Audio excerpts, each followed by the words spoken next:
नमस्कार।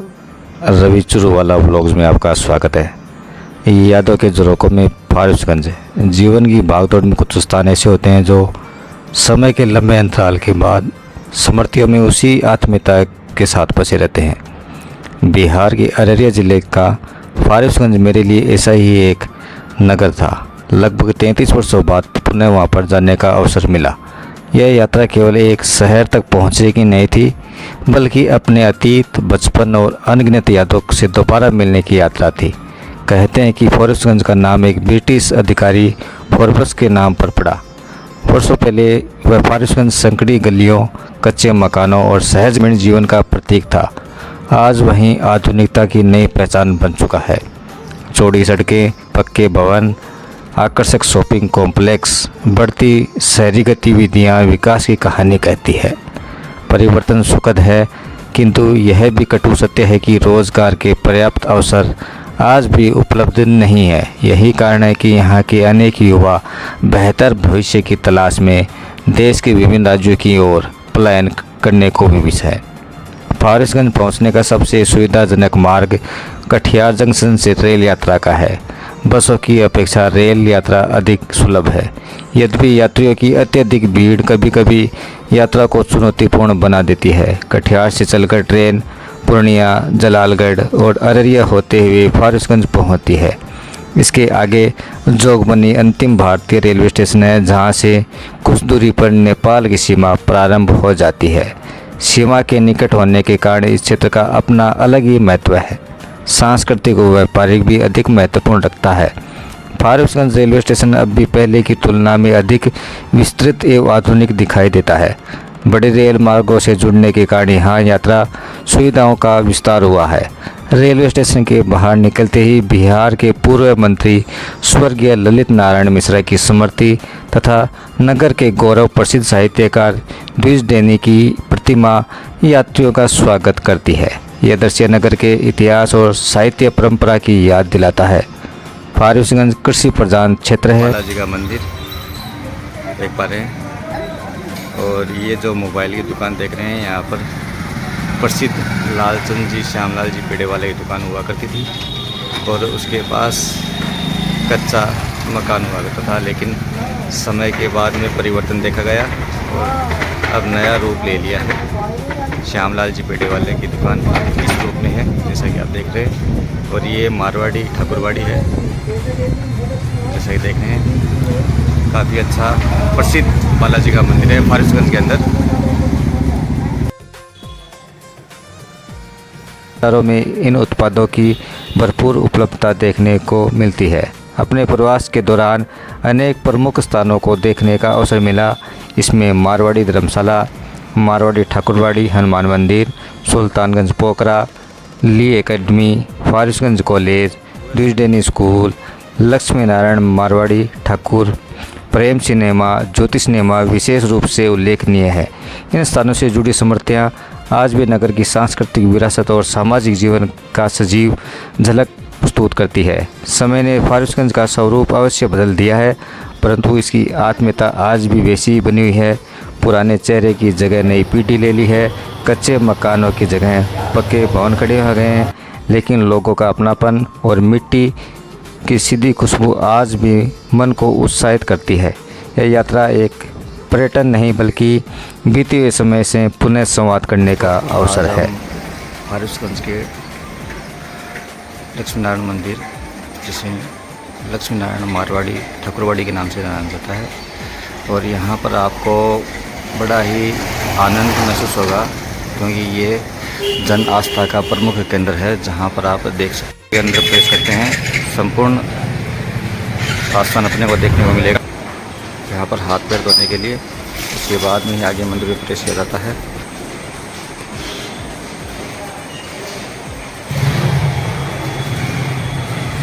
श्री श्याम देवाय नमः, श्री शिवाय नमस्तुभ्यं।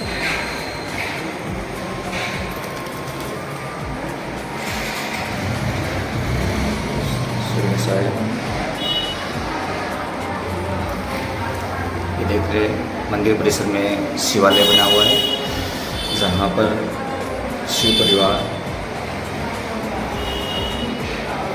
यहाँ का आस्था का केंद्र है। सभी लोग अपना दिन की शुरुआत भगवान शिव पर जल अर्पित करके ही शुरुआत करते हैं।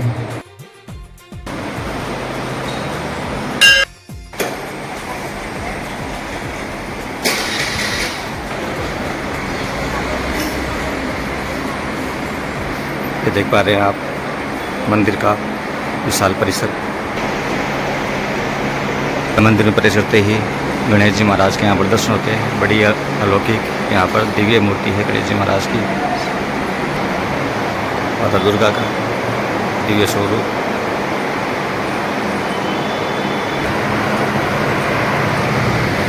श्री श्याम देवाय नमः।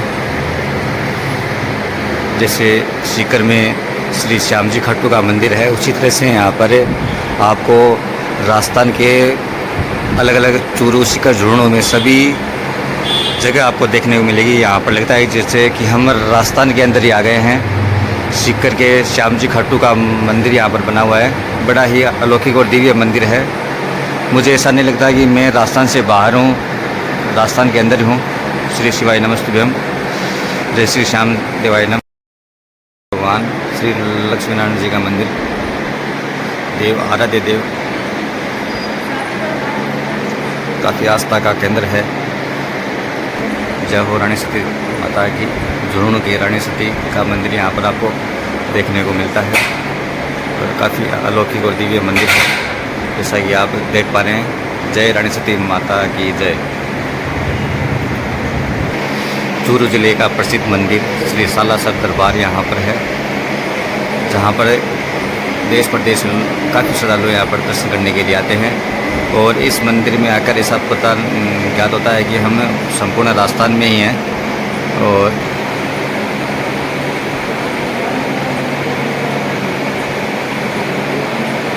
जय श्री सालासर महाराज की जय। काफ़ी अच्छा प्रतीत होता है यहाँ पर आकर कि हम राजस्थान का भ्रमण नहीं कर पाते हैं, तो इस मारवाड़ी मंदिर में आकर संपूर्ण राजस्थान की झलक यहाँ पर हम देख पाते हैं। जो भी मारवाड़ी समाज या जो राजस्थान के लोग हैं, इस मंदिर में अवश्य पधारें और आपको बड़ा ही अच्छा अनुभव होगा। देख पा रहे हैं कि संपूर्ण राजस्थान के देवी देवता की झलक यहाँ पर देखने को मिलती है और मन बड़ा प्रफुल्लित होता है कि यहाँ पर जो राजस्थान में किसी कारणवश नहीं जा पा रहे हैं, वो इस मंदिर में आकर सालासर बालाजी महाराज का, श्याम जी खाटू का, रानी सती माता का और सभी देव देवता का यहाँ पर दर्शन लाभ कर सकते हैं।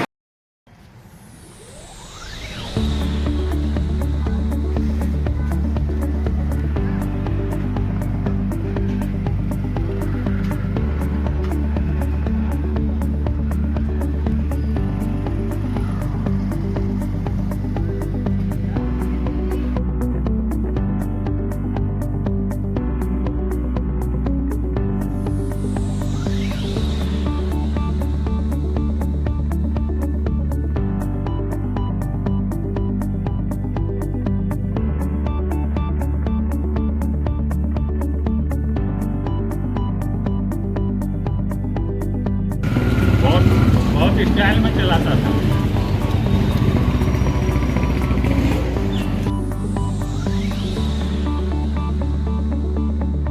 ये देख पा रहे हैं, ये ली एकेडमी के नाम से स्कूल है और काफ़ी पुराने स्कूल है, जिसमें अच्छी व्यवस्था की कर रखी है। आप देख रहे हैं ये मेन गेट है और अब समय पाकर काफ़ी भीड़ उतर रही है। ये खेल मैदान है एकेडमी का और अभी कैंपस बंद है।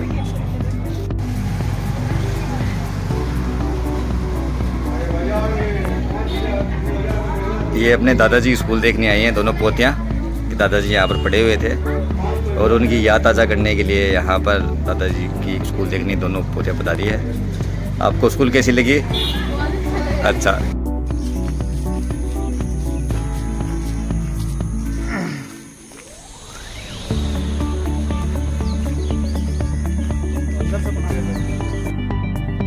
अभी हम फारिसगंज के प्रेम टॉकीज में हैं।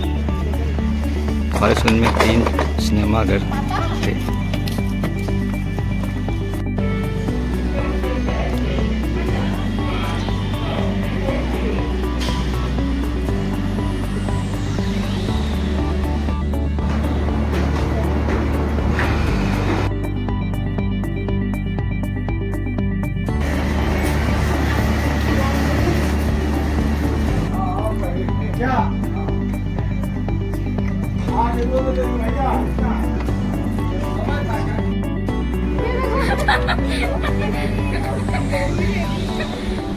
हमारा ये छोटा भाई रवि शर्मा। दोनों चलने लगी फोन लेके।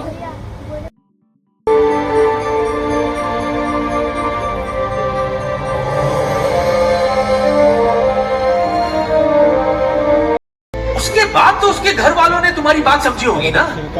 क्या किया उन्होंने तुम्हारे साथ?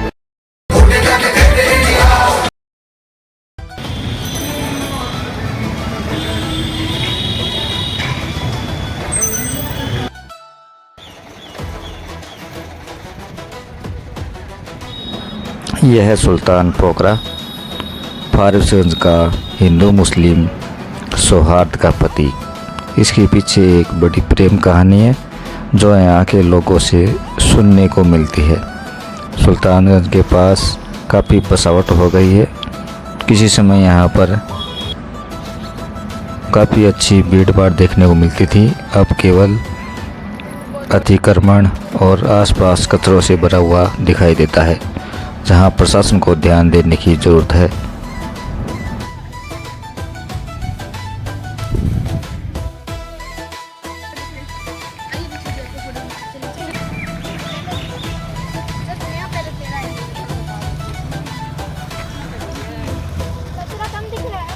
ये द्विजडैनी स्कूल का मैदान, और काफ़ी स्कूल बदल चुकी है समय के साथ साथ।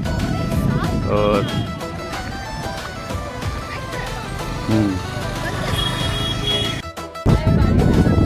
ये है द्विजडैनी स्कूल जो 1962 में बनी, और सरकारी स्कूल है जैसे कि आप देख पा रहे हैं।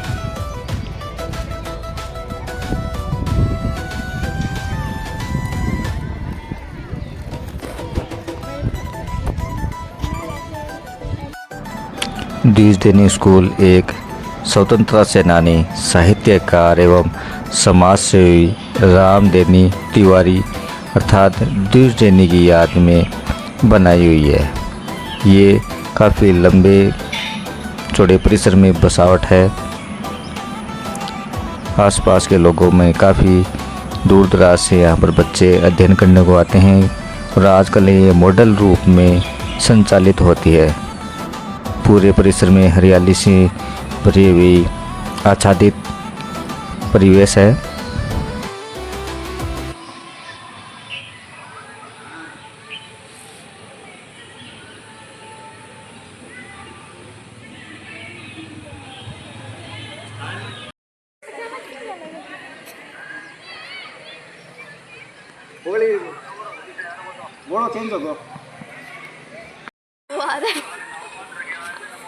तुम्हारा एक तरफ से यहाँ पे कितना सारा आया एक बार। अच्छा यही हो रखा है, तुम मुझे यहाँ पे हो रखा है ये वाला सर।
ये पटेल चौक है, राधे श्याम स्वीट कॉर्नर के नाम से।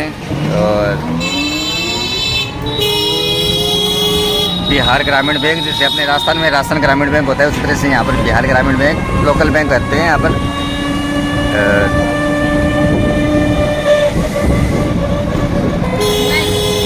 एक तो छोटा मोटा ऐसे ही है। अच्छा, ये छोटा मोटा है।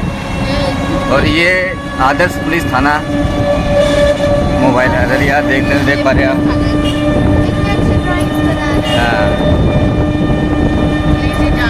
आपकी यात्रा मंगलमय हो इस लोगों के साथ। ये हरिनाथ गौशाला आप देख पा रहे हैं। ये मैरिज हॉल काफ़ी बदल चुका है, ये बन गया है मॉल। रास्ता रेलवे क्रॉसिंग होने के बाद में कॉलेज तरफ जा रहे हैं और अभी फ्लाईओवर को क्रॉस करने के बाद में हाईवे को पकड़ेंगे और उसके बाद में कॉलेज जाएंगे।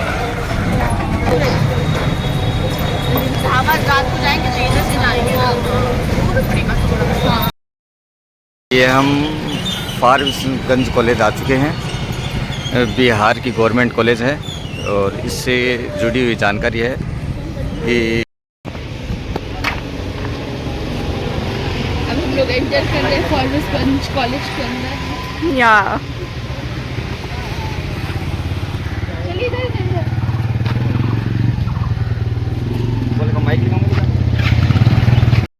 बास्केटबॉल का ना। चलिए प्रकाश डालते हैं फारबिसगंज कॉलेज के पुराने इतिहास पर। इसकी स्थापना सन 1959 में की गई थी और उस समय ये भागलपुर विश्वविद्यालय से जुड़ा हुआ था। इसके बाद ये ललित नारायण मिथिला विश्वविद्यालय का अंग बना। 1 अप्रैल 1977 को ये महाविद्यालय का दर्जा प्राप्त हुआ और उसके बाद 1992 में ये भूपेंद्र नारायण मंडल विश्वविद्यालय से समृद्धा प्राप्त हुआ। मार्च 2018 से ये पूर्णिया विश्वविद्यालय से संघटक और मान्यता प्राप्त महाविद्यालय रहा। भारत और नेपाल की सीमा के निकट होने के कारण से ये महाविद्यालय बहुत ही महत्वपूर्ण स्थान रखता है। यहाँ पर विभिन्न संकाय में पढ़ाई की जाती है। उसके बाद 2013 में बीएड पाठ्यक्रम भी स्टार्ट किया गया। इसमें बॉटनी, जूलॉजी, केमिस्ट्री, फिजिक्स और इसके अलावा साइकोलॉजी लैब, विभिन्न प्रकार की लैब यहाँ पर स्थापित है। वर्तमान में यहाँ पर डॉक्टर अवधेश कुमार यादव फारबिसगंज कॉलेज के प्राचार्य हैं, जिन्होंने हमारी काफ़ी हद तक मदद की और पूर्ण सहयोग किया। इसके लिए हम रवि चुरूवाला की तरफ से इसका आभार और अभिनंदन व्यक्त करते हैं। बाद में आने का मौका मिला है क्योंकि यहाँ पर पिताजी यहाँ पर से ग्रेजुएशन की पढ़ाई कर चुके हैं और सन 71 से लेकर आगे की पढ़ाई उन्होंने यहाँ पर B Com first year, second year, final की है। जैसा समय के साथ साथ काफ़ी कुछ बदल चुका है और यहाँ पर बीएड डिपार्टमेंट संचालित किया जाता है और काफ़ी लंबी चौड़ी क्षेत्रफल में फैली हुई बिल्डिंग है ये और पास में खेल का मैदान भी है जहाँ पर अपने नित्य क्रम के लिए, शारीरिक व्यायाम के लिए बच्चे यहाँ पर खेलते थे। ये तो देखो समय के साथ बेटा होता भी है। पुरानी कॉलेज है तो पानी भी बढ़ता है और पानी निकलता भी है। हरियाली अच्छी है यहाँ पर। इसके अलावा ये बीएड का ही कॉमन भाग है, बीएड कार्यालय। इसके अलावा हैं, हाँ, कॉलेज पुरानी है तो इसके साथ साथ ये गवर्नमेंट कॉलेज है। इसके अलावा कहीं पर भी नहीं। पुराने जो यहाँ से निकले हुए बच्चे अच्छी अच्छी पोस्ट पे पहुँच चुके हैं और उस समय की जो शिक्षा प्रणाली थी बड़ी मजबूत थी। आजकल तो एजुकेशन का व्यवसायीकरण हो चुका है, उसके कारण से सभी एजुकेशन क्वालिटी में ध्यान नहीं दे पा रहे हैं, लेकिन उस समय इस बात को ध्यान दिया जाता था। और ये बीएड डिपार्टमेंट है। आ जाइए, चलते हैं आगे।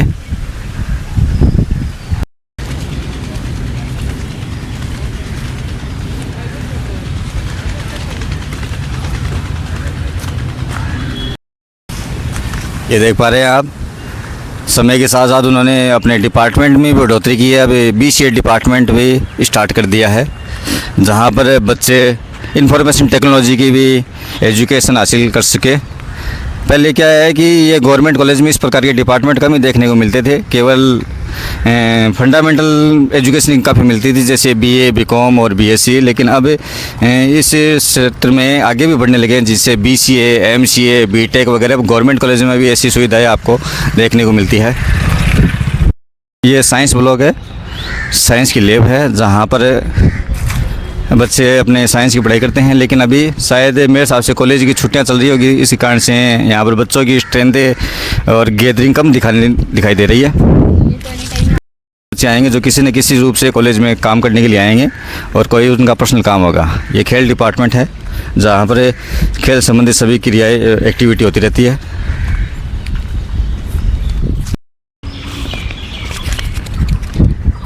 जैसा कि पापा जी ने बताया कि उन्होंने BCom 1973 से लेकर 1976 तक यहाँ पर पढ़ाई की थी, और उस बात को काफ़ी समय बीत चुका है, और समय के साथ साथ परिवर्तन भी कॉलेज में देखने को मिल रहा है। हाँ, हालांकि पुरानी परंपरा को संभाले हुए है। चलिए आगे। ये देखो, जैसा कि हम दिखा रहे हैं, ये प्रिंसिपल चैम्बर है, और principal chamber as a college का मालिक होता है। सभी एडमिनिस्ट्रेशन, एग्जामिनेशन, फाइनेंशियल डिपार्टमेंट का HOD प्रिंसिपल साहब कहलाते हैं। उनकी कमांडिंग के अनुसार ही कॉलेज सभी प्रकार की क्रियाओं को संचालित करते हैं। और जैसा कि आप देख पा रहे हैं, ये फाइनेंशियल डिपार्टमेंट है। फाइनेंशियल डिपार्टमेंट मतलब कहने का मतलब है, इसके द्वारा स्वीकृति के मिलने के बाद भी कॉलेज के अंदर जितने भी फाइनेंशियल एक्टिविटी और डेवलपमेंट एक्टिविटी इसी के दौरान होती है। चलिए आगे चलते हैं। ये पुस्तकों का भंडार, शब्दों का ज्ञान का सागर, और स्वामी रामानाथन की सोच लाइब्रेरी है, जिसमें आप पढ़ने वाले स्टूडेंट किताबें वगैरह भी देख सकते हैं, और किताबें ले भी चुके हैं। काफ़ी समय के साथ इनमें परिवर्तन होने को देखने को मिल रहा है, और काफ़ी पुरानी लाइब्रेरी यहाँ पर है। चलिए आगे बढ़ते हैं। इस साइड में कॉमर्स डिपार्टमेंट उधर है। अच्छा, ये मेरी वीडियो बना रही है। हाँ, ये मेरी ले जाएगी वीडियो बना के। वीडियो बना के दादाजी को दिखाएगी कि आप ही कॉलेज जाके।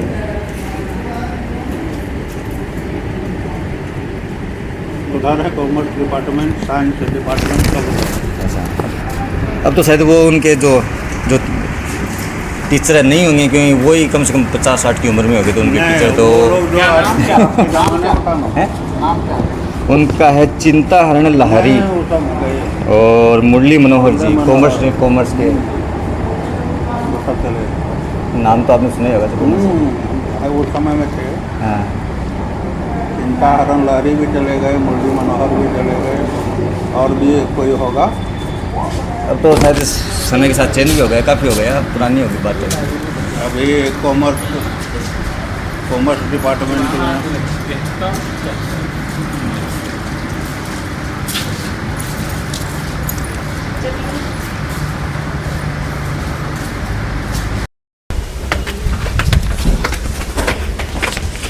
हाँ, जैसा कि आप देख पा रहे हैं, काफ़ी महत्वपूर्ण चीज़ें हमें देखने को मिली है। कॉलेज का निर्माण जब से हुआ है तब से लेकर वर्तमान तक जितने भी दानदाता इस कॉलेज में, इसके विकास में जितना भी सहयोग उन्होंने किया है, उनके नाम देख पा रहे हैं। बेटा थोड़ा सा आगे लिया हो इसका, और ये देख पा रहे हैं, बहुत अच्छी अच्छी चीज़ें यहाँ पर हैं। और सबसे पहले तो है विद्या का ज्ञान, और उसके बाद में अपने आर्थिक सामर्थ्य के अनुसार भूमि, धन या अन्य प्रकार की चीज़ों का शिक्षा के रूप में बड़ा दान है। ये भूमिदाताओं के नाम आप देख पा रहे हैं, दयानंद शाह, सच्चिदानंद ठाकुर, चेपुटी यादव, इसके अलावा प्रधानाध्यापक। चलिए आगे हम इसकी दुर्लभ लाइब्रेरी का आपको अवलोकन कराते हैं। परोपकार मंडल वाचनालय। यहाँ पर बच्चे दैनिक रूप से अखबार, किताबें, मैगजीन वगैरह पढ़ने के लिए यहाँ पर आते हैं। मैं अपनी बेटी को कहूँगा कि चले लाइब्रेरी, और शायद इस प्रकार की लाइब्रेरी आपको यहाँ पर देखने के लिए नहीं मिलेगी। एजुकेशन लाइब्रेरी, डिजिटल लाइब्रेरी आपको यहाँ पर देखने को मिलेगी। समय के साथ साथ परिवर्तन ज़रूर हुआ है, लेकिन हाँ, शिक्षा का कभी भी परिवर्तन नहीं होता। आप देख पा रहे हैं दुर्लभ किताबों का संग्रह यहाँ पर किया गया है, जो अभी मैं जहाँ तक मुझे जानकारी मिली है, ऐसी लाइब्रेरी फारबिसगंज की किसी भी निजी कॉलेज में भी नहीं मिलेगी, जैसे कि सीमांचल में नहीं मिलेगी, जैसे कि आप फारबिसगंज की कॉलेज, गवर्नमेंट कॉलेज में देखने को आपको मिल रही है। जो भी राजस्थानी, मारवाड़ी या फारबिसगंज या राजस्थान से जुड़े हुए जिनकी शिक्षा फारबिसगंज कॉलेज से हुई है, उनके लिए गौरव की बात है कि इस प्रकार के कॉलेज में उनको शिक्षा और दीक्षा ग्रहण करने का अवसर मिला है। बनाए थे जी, और तीसरी कसम जो बनाए थे जी जी रेणु जी जी। जो सिमराहा के हैं, उनका लिखे हुए सारा वॉल्यूम है अपने पास। रेणु रचनावली, जिस पर भारतीय हिंदी फिल्म का निर्माण भी, तीसरी कसम का निर्माण किया गया है, वो इसी रचनावली पर आधारित है। ये सारा ये पूरा का पूरा कॉम्बिनेशन यहाँ पर रखा हुआ है। दिनकर का भी है। ये दिन अलग अलग प्रकार के जो साहित्यकार, उपन्यासकार हैं, दिनकर जी, बेणी संबराग और अन्य प्रकार के जो हिंदी साहित्य में जिन्होंने अपनी महत्वपूर्ण योगदान दिया है, उनका सबका संग्रह यहाँ पर देखने को मिलेगा। मेरे साथ यहाँ के स्टाफ हैं, सर हैं, जो हमने इस लाइब्रेरी के देखने के लिए इच्छा जाहिर की, तो उन्होंने अपनी स्वीकृति दी। आपका दिल की गहराई से हार्दिक धन्यवाद सर। पुरानी बात ही होगी, लेकिन आप जितना इस कॉलेज के बारे में जानते हैं उसके बारे में कुछ बता दीजिए कि कॉलेज में जो उनके सहपाठी या सहकर्मी है जो फारबिसगंज कॉलेज से जुड़े हैं तो देख सकें। देखिए, सबसे बड़ी बात तो आपको गुड मॉर्निंग। और ये कॉलेज एक्चुअली में हम भी इसी कॉलेज के भी स्टूडेंट रह चुके हैं, और ये कॉलेज सच में बहुत अच्छा जगह है। और यहाँ के टीचर और हमारे प्रिंसिपल जितने भी हैं, सब कोई बहुत सपोर्ट करते हैं बच्चे को। हम तो यही गाइडलाइन देंगे कि जितने भी बच्चे प्रेजेंट हैं, अभी जो कॉलेज में जो व्यवस्था लाइब्रेरी की है, वो सारे बच्चे आके उसका पूरा फ़ायदा उठाएं। क्योंकि अभी देख रहे हैं ना कि हम लोग प्राइवेट लाइब्रेरी में जाकर पैसे देकर उनका उपयोग कर रहे हैं। तो हम ऐसे बच्चे जो इस ब्लॉक से जुड़े हुए हैं और इस कॉलेज के जितने बच्चे प्रेजेंट हैं जो अभी आते हैं कॉलेज, उनसे रिक्वेस्ट है कि वो अभी आके इस लाइब्रेरी का, ई लाइब्रेरी का पूरा उपयोग करें, जिससे हमें भी अच्छा मिलेगा और बच्चे को जो व्यवस्था दी गई है वो व्यवस्था उनको मिल सके। मैडम लेके आया था,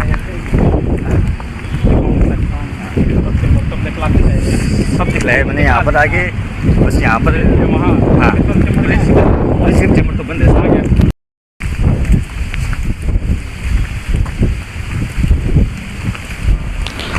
डॉक्टर अवधेश कुमार यादव फारबिसगंज कॉलेज प्राचार्य से हम मुलाकात की, और मुलाकात के बाद में उन्होंने बड़े आत्मीयता से हमारा आदर और सत्कार किया। उन्होंने हमारे महाविद्यालय में आने का कारण पूछा, तो हमने पूरे विवरण के साथ फारबिसगंज से हमारा किस प्रकार का नाता है, किस प्रकार हम यहाँ से जुड़े हुए हैं, उनकी पूरी सूचना उनको अवगत कराई। और इसको उनको ये जानकर बहुत अच्छा लगा कि माटी से जुड़े हुए लोग यहाँ पर समय समय पर आते हैं और अपने माता पिता या जो भी यहाँ से जुड़े हुए लोगों के बारे में जानकारी प्राप्त करते हैं और कॉलेज का भ्रमण करते हैं। कॉलेज भ्रमण करने के बाद में उन्होंने पूछा कि आपको ये कॉलेज कैसा लगा, और साथ में जो जुड़े हुए परिवार वाले हैं उनके बारे में, पारिवारिक पृष्ठभूमि के बारे में भी उनकी जानकारी प्राप्त की। उनके जो कॉमर्स में थे चिंताहरण लहरी साहब और मुरली मनोहर जी कॉमर्स में थे, उनके वो टीचर थे। सर वो होंगे उनका प्रिंसिपल हाँ सर, उन्होंने 73 है, तो 73 के हिसाब से धनेश्वर झा उस समय टीचर थे। तो बहुत दिन हो गया ना, मलिक साहब ने हो गया ना। की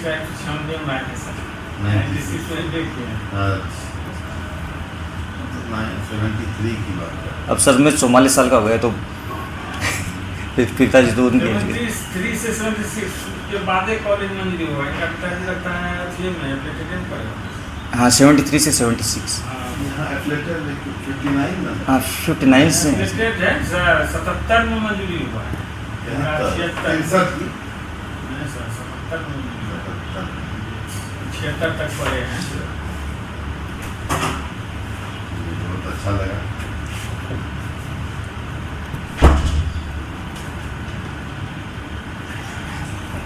चलिए कम से कम देखने के लिए आपसे। नहीं सर देखने के लिए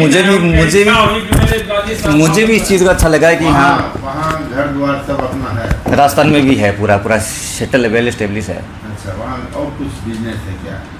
बिजनेस में तो मान लो खुद बीएड कॉलेज में हूँ और जो छोटे भाई हैं उनका भी वहाँ पर बिजनेस है। पुश्तैनी मकान भी है, दादाजी का वहाँ पर भी मकान था राजस्थान के अंदर।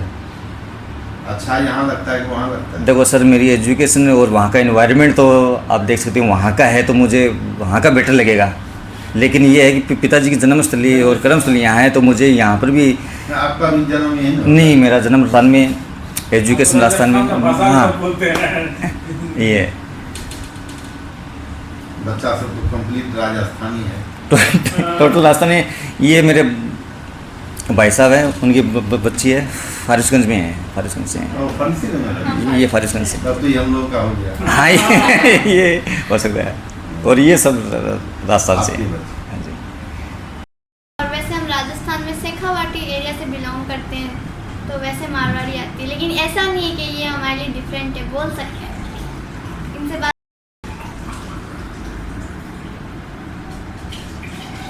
शेखावाटी कहाँ से?